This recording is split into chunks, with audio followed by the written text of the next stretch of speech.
Pasahitz sendoa erabili, 8 karaktere baditu, hizkiak, zenbakiak eta sinboloak nahastuta, hobeto.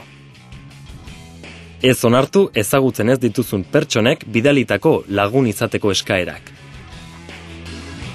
Pentsatu ondo zein informazio pertsonal eman eta zein ez eman zure helbidea eta telefono zenbakiak inoiz. Profileko argazki egokia erabili, askoz hobeto nortzaren igartzen ez bada.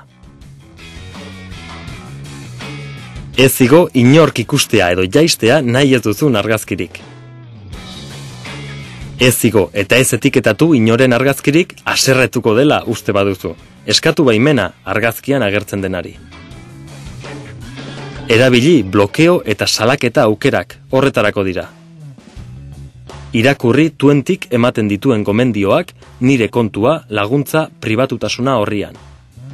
Gogoan izan etorkizuna, badakizu, interneten sartzen dena nekez aterako da.